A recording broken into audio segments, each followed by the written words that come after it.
T-Wolves bounce back strong and snap their 2-game losing streak in Washington, 118-107. And I got Wolves expert, Jack Borman. He's going to help us break it all down. And it's all coming up next on the Locked On Wolves POSTCAST.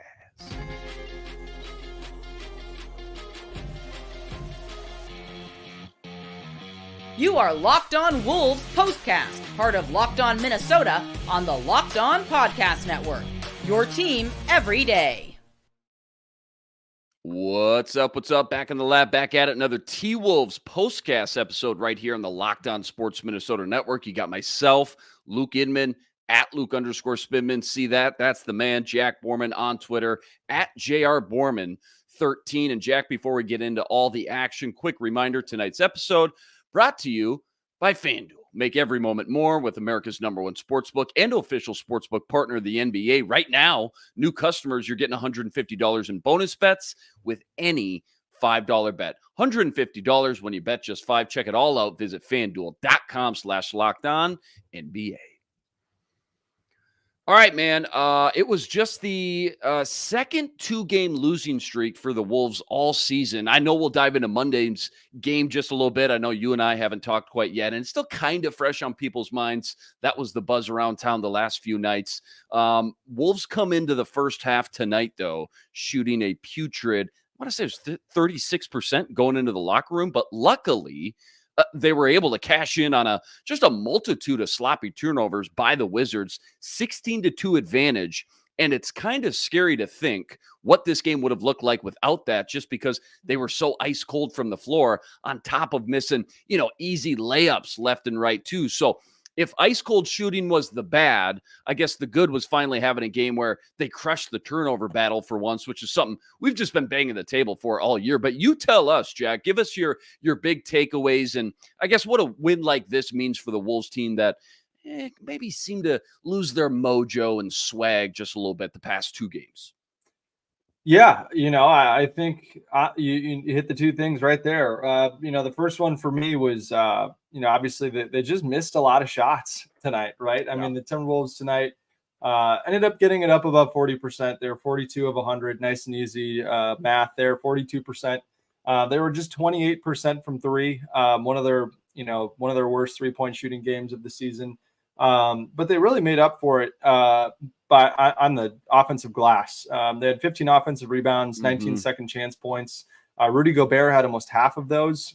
He had 7 offensive rebounds, which was awesome. His activity in the second quarter, especially on the offensive glass, I thought really helped keep them in the game. He had in the second quarter alone, he had 10 points, 4 rebounds, 3 of them were offensive. He made all 4 of his free throws and had a block in there too. And I thought that his play really set them up to kind of take control of everything in the second half. But yeah, again, 19 points on 14 second chance points possessions. It's an offensive rating of about 136, which is tremendous. I want to say the league average offensive rating is like 117, 118. So really above average there. And on all their other possessions, so they had 14 second chance possessions, 95 other possessions. And they scored 99 points on those 95 other possessions. Offensive rating of 104, which is pretty poor. But again, Wolves did a great job of kind of flexing their size inside. They had 60 points in the paint. It's the 9th time this season they hit that mark. They're 8-1 now when they score 60 points or more in the paint, which was awesome. And again, when you just look at the 2 bigs, right? I mean, 2 bigs, Carl had 27, had 9 of his 11 made field goals came inside, and then Rudy had 19. I mean, 48 points between the 2 of those is pretty darn good. Exactly what you want against a team that plays small. And then, defense to offense, like you said, again, being able to score 32 points off of 21 turnovers on a night you're not making a lot of shots, that's pretty good. And a lot of those 32 came at the free throw line, which was also great to see. To see Anthony Edwards shoot 14 free throws again. Yes. Pretty good. That. 11th game this season, he shot at least 10 free throws, the 7th since Christmas. And that was important. I mean, because his shot wasn't really there in the first half, but and then 17 fast break points for the Wolves. That was their most in the last 8 games, which was really important. And then, to be honest with you, like some of their short mid-range misses honestly kind of function like turnovers with the way that the Wolves are just able to grab it and go off the glass. If someone really did a deep dive study and watched all the film, I'd venture to guess that a lot of the Wolves, fast break points that aren't coming off turnovers come off those mid-range misses. And we've talked about it a lot here, but again, tonight, Washington was 9 of 36 on mid-range shots, 25%.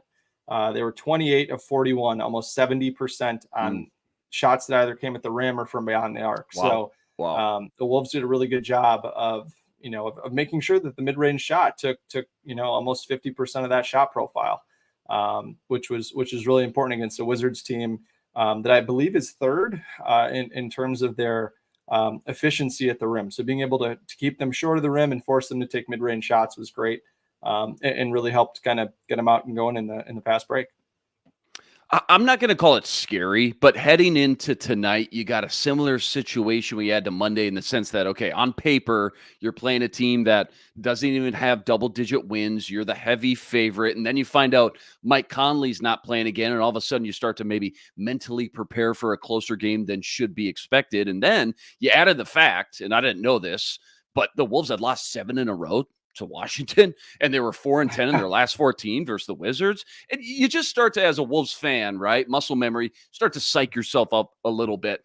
I don't want this to sound oversimplified because I know there's a lot of variables to the whole thing, and I know it's not as straightforward as maybe it's going to come out, but no Mike Conley Monday. And I mean, call a spade a spade. They looked absolutely lost at times, and they lose to a 9-win team. Then no Conley tonight. And again, without the Wizards gift wrapping you a million turnovers, there was their fair share of moments there where it just didn't look like the same team we're used to watching this year. So process of elimination, call it whatever you want. Wouldn't that mean Mike Conley is a massive piece of the puzzle that kind of makes the engine go right now? And before you answer that, I'm just going to state the obvious again, in the fact that until they traded for Conley last year, they were losing the same types of games they did Monday to the same types of teams they had really absolutely no business losing to. So, I mean, help me out. Break it down for me. What's the deal? Is he like the one adult babysitter on the court they need? Or how do you explain that dynamic that Mike Conley gives this Wolves team? Yeah, I think that Mike Conley is a really good organizer, and he's played in this league a long time. So he's played in plenty of games where his team has come back and won in the fourth quarter.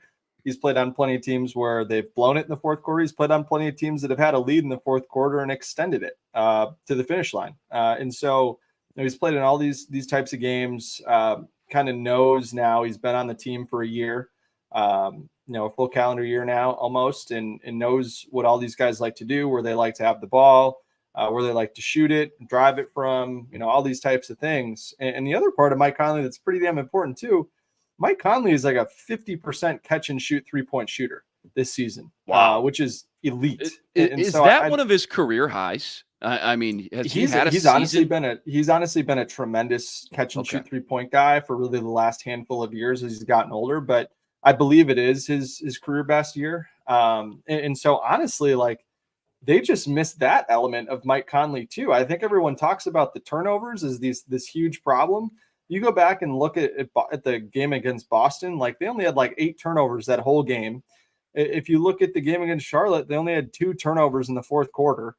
And OKC was really the only fourth quarter meltdown I thought that was really a turnover-laden issue. And Mike was part of the problem. I mean, they had 7 turnovers in the fourth quarter that became 8 Thunder points. But that's fair. Yep. So I honestly think that having Mike as an outlet, as a shooter, has been pretty important, because Mike, I believe, is taking more threes kind of as the game progresses this season. And so, I think also the Timberwolves, like when things start to go bad, they just get it to a guy in Mike who they, can just trust to make the right play with the ball in his hands, far more often than not.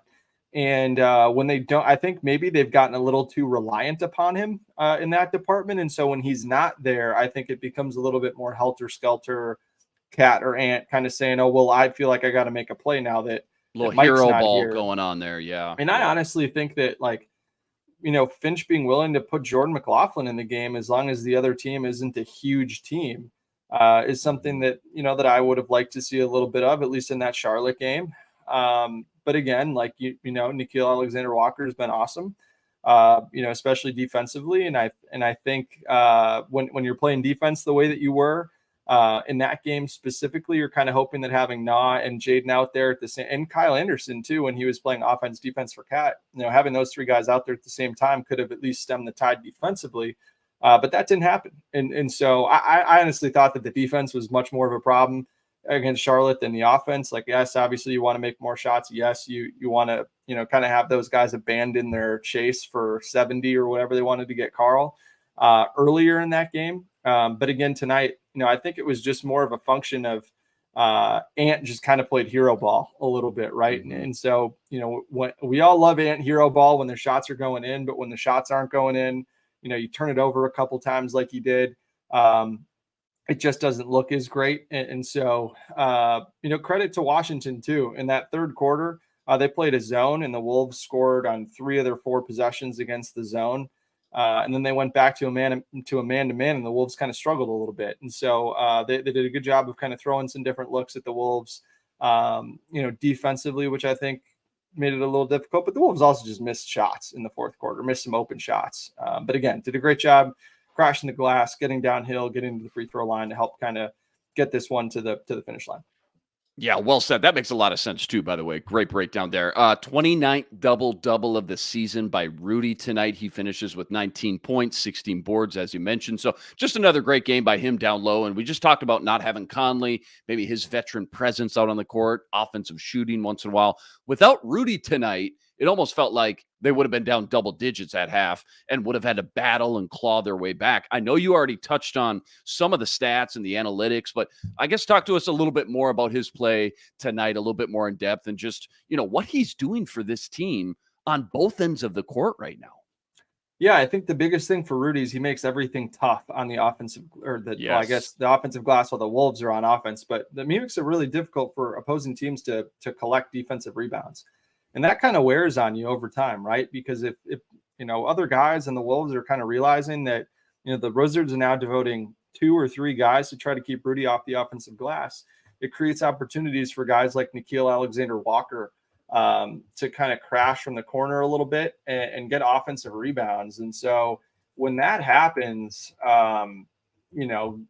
it tends to lead to good things, right? Mm-hmm. And, Nickeil Alexander-Walker had 1 offensive rebound tonight. It was in the third quarter.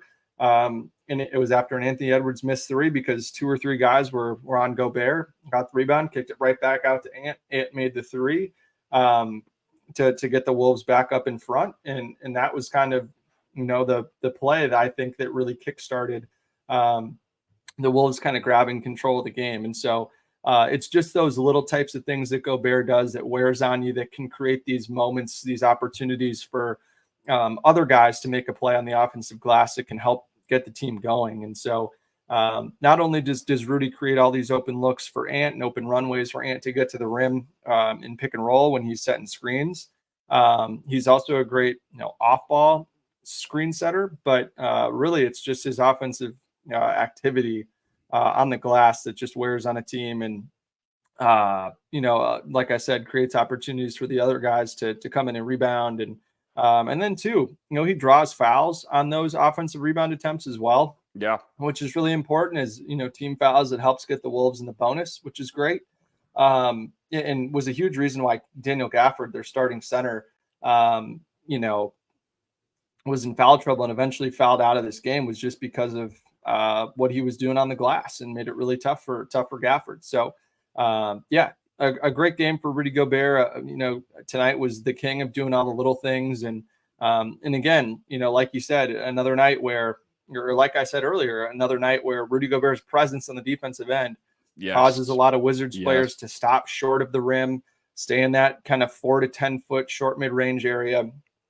And again, tonight, the Wizards ended up taking 26 shots from 4 to 14 feet. They made 7 of those, 27%. You will take that every single time. Every single time a team shoots, more of those little short mid-range shots than shots at the rim. That's important because Washington made 18 of their 19 shots at the rim tonight, 95%. So, Yeah, but again, when Gobert was on the floor, they were not getting to the rim quite as much. So a great game for Rudy tonight. Plenty more deep dive from this one, including possible trade scenarios before the deadline, and that's all coming up next.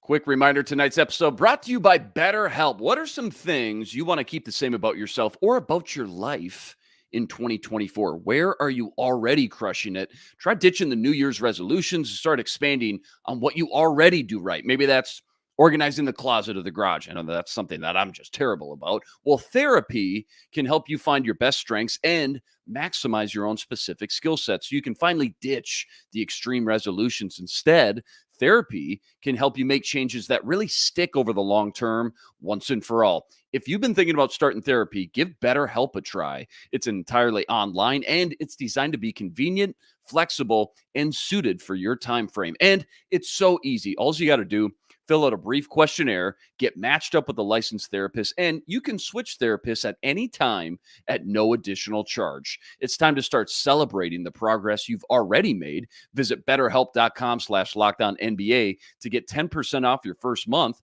That's BetterHelp, HELP.com/LockedOnNBA.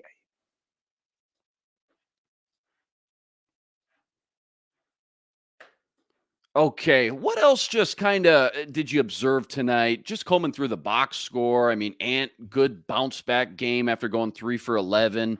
Cat followed his 62-point night up with 27 and 6 there. Already talked about Rudy. Nas starting again for Mike Conley tonight. Not the 18 points we got on Monday, but he put up, 6 points there last night. Bench didn't really get a ton back-to-back games from the bench again. I think he had a combined 15 points from them. Not really used to seeing that. Just what caught your eye, I guess, for good or bad, with any one of those other individual performances, or who's just sticking out to you right now on this roster over the past few games? Because you mentioned McLaughlin. He's just been a breath of fresh air, man, for me, I got to say. But you tell me, who's sticking out? He really has. But I thought Karl-Anthony Towns bounced back really nicely in the second half after a pretty mediocre first half. I think he was trying to find the right balance of how to assert himself on the game without, just chucking or taking some poor shots to try to get into a rhythm. I thought he did a great job of just kind of letting the game come to him in the second half, right? So he only had 6 points on 3 of 10 shooting in the first half, but did a great job in the second half of, just kind of, like I said, letting the game come to him. He did a great job attacking off the dribble. Again, in the third quarter specifically, you want to look at what he did. He had 15 points on 6 of 10 shooting. He was 6 of 8 from 2, which was really important. He didn't commit any offensive fouls.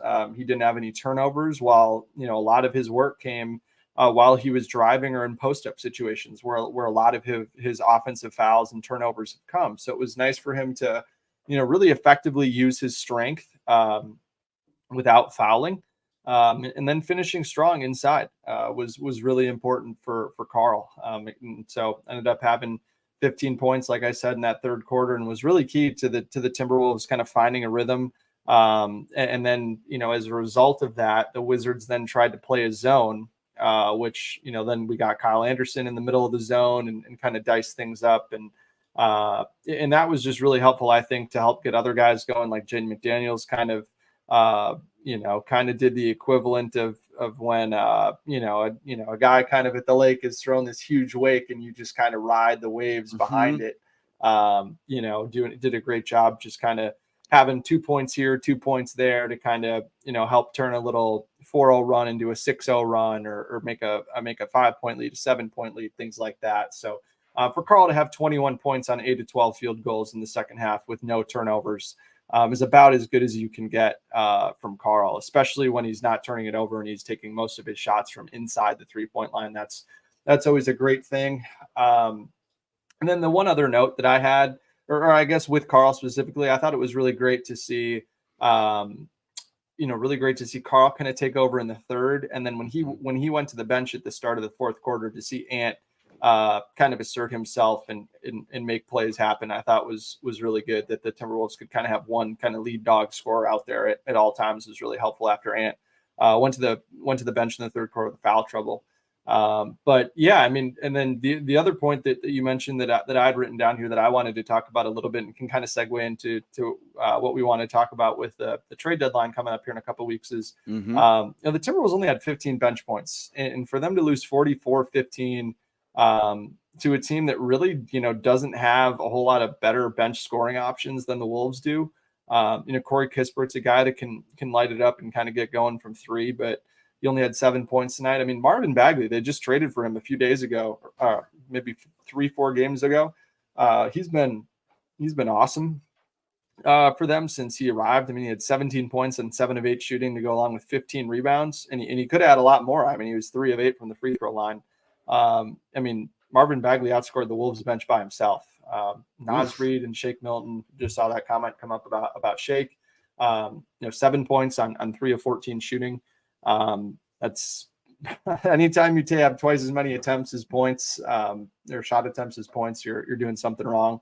What's a guy like Bagley go for? What's like market value for a guy like Marvin Bagley? Would you guess? Marvin Bagley went for like an expiring contract and a second round pick or something like that. Oh, okay. But it was really just kind of swapping, deck chairs on the Titanic for both of these teams. It was more, I think it was more that Detroit was looking to get off of long-term money.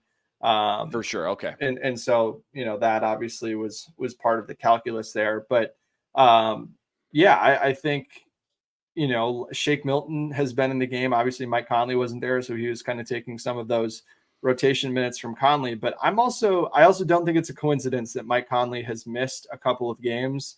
Now that the trade deadline is a few weeks away.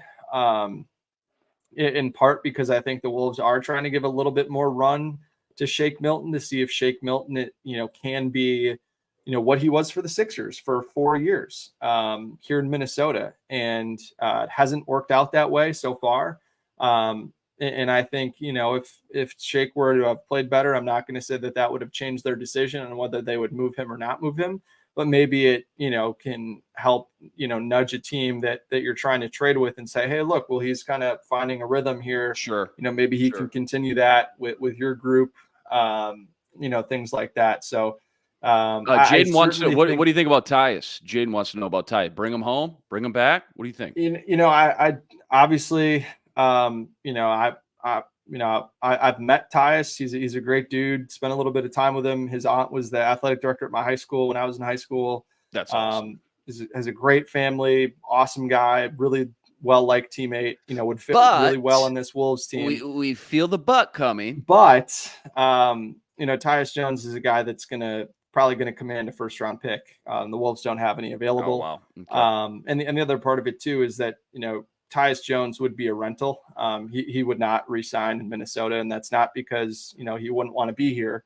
It's just because of the Wolves' financial situation. They just would not be able to afford to re-sign both Mike Conley and Tyus Jones, and obviously a player like Mike Conley at this stage, given what he's brought to the team, would take precedence and priority there. So yeah, the money in the cap really limits your options there, I guess, with those whole trade scenarios. Fun as it is to sit here and drop some, possible scenarios, things like that. Wolves really limited with not only the cap situation, but the future draft pick situation as well. Just not a lot of ammo and assets to really wheel and deal right there. So that makes a lot of sense.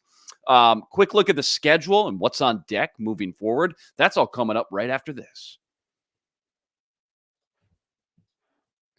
Quick reminder, tonight's episode brought to you by FanDuel. Make every moment more with America's #1 sportsbook and official sportsbook partner of the NBA. Right now, new customers, you're getting $150 in bonus bets when you place any $5 wager. That's $150 in bonus bets when you throw down just $5 on any bet. You don't even have to win. If you've been thinking about joining FanDuel, no better time to get in on all the action. The app, oh my gosh, so easy to use, and they got everything you need. Money lines, parlays, prop bets, over-unders, you name it, they got it. FanDuel's got everything you need to bet on the entire NBA season, and it's by far the easiest and simplest betting app to use. Go check it out for yourself. Visit FanDuel.com/lockedon. That's FanDuel.com/lockedon today. America's #1 sportsbook. FanDuel, official partner of the NBA. All right, schedule coming up now in the next few games. Nets, Spurs, OKC. Those are all on the road. Then back at home for 3 straight. Mavs, Magic, and the Rockets. So obviously, that OKC rematch, that's the one everyone's got circled. But bigger picture, what are you looking for here? What needs to happen if you're the Wolves over this next 6-game stretch outside of just let's get Mike Conley back and start fine-tuning the defense a little bit more? What do you think? Yeah, honestly, for me, I just think it's finding consistent production off the bench. Yeah. I think we're going to see some tinkering ahead of the trade deadline. I think it's pretty clear that the Wolves are going to try to trade Shake Milton here and see what they can then connect with Shake Milton in some seconds. We can float out a couple names if we want to, but for me, that's the most important thing. Like we've seen enough of this defense to this point where we know that it's elite. We know what it's capable of doing. And this is generally the time of the season where you see really elite defensive teams kind of slip a little bit, just because it's really hard to win with just, smash mouth defense for all 82 games, right? And so, you think about the NFL, even the best defenses in the NFL, right, are going to have a 1-2 week stretch where guys kind of are banged up, they struggle, they get torched, and then kind of lock back in once you find that Thanksgiving-ish time, right? And so, same thing here. And again, not really worried about the defense. You just want to be able to see the offense kind of pick up some of the slack. And for me, it's not all that much about the starters, right? I think it's more about the bench unit, right? Finding more consistent run for Jordan McLaughlin, because when Jordan McLaughlin's in the game more, I think good things tend to happen. The ball tends to move more. Nas tends to play a little bit better. Kyle Anderson as well kind of frees him up to not have the ball in his hands quite so much and impact the game a little bit more as a screen setter and a cutter, which I like.